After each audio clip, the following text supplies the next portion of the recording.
what I want to, I guess, start with, and let's start with some people who know what they're talking about. People heard of Six Sigma? Yeah. Right?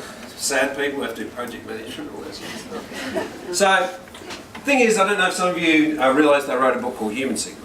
And from my point of view, I wrote it a long time ago, and it was one of the reasons that I got more interested in this area in the corporate sector rather than some of the spooky compliance areas that we do spend some time. And the reason I like this quote is because it really neatly sums up the interest from a productivity level, okay, why we need to spend some effort here. I was looking at one of the LinkedIn groups recently and someone posted a question and said, why don't employers spend more time training their staff in soft skills? Let's not get into the rant that I went off about why we call them soft skills, but let's look at the question about why don't they do that? Bearing in mind, if you've been to some of the other presentations, you've seen the cost. You've seen what it costs in, whether it be real or imagined or made up dollars, but there is a cost, right? And this factoring people out of the equation, if we get better policy, if we have more legislation, if I put more things in place, I don't have to deal with this stuff. The reason that this is an important quote to set up the day is that if you want to factor people into the equation, then you really need to learn how to go about doing that, because the bad news, there's good news and there's bad news. The good news is you're pretty good at dealing with people, otherwise you wouldn't be sitting in the room. Seriously. Most people, we underestimate our ability to handle others. People say, oh, I'm not very good with people, and what you mean is I don't really like people much. It's all the introverts all sitting here going, I'm going to stand around this thing and pretend to talk to people who like them. Right, and then you've got the extroverts who are going, I can't wait to get there. All day, I just talk all day. Everyone, even the presenters are wrong. And what you get is I'm going to handle that. I'm going to be able to handle that, and I'm going to be able to deal with that, and we're going to talk a little bit about that later on when we talk about reading people. That's what we should be reading for.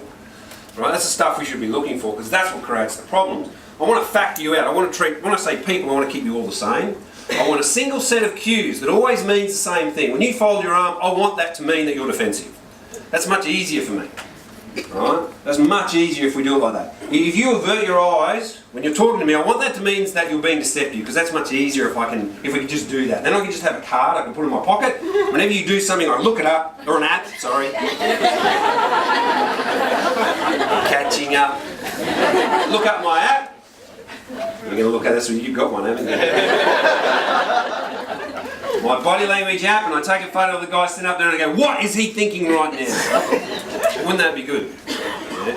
The reality is it's never going to happen. And we're going to, I guess, explore a little bit about why factoring people into the equation takes a lot more effort, a lot more time, a lot more investment than we would often or sometimes be prepared to put in.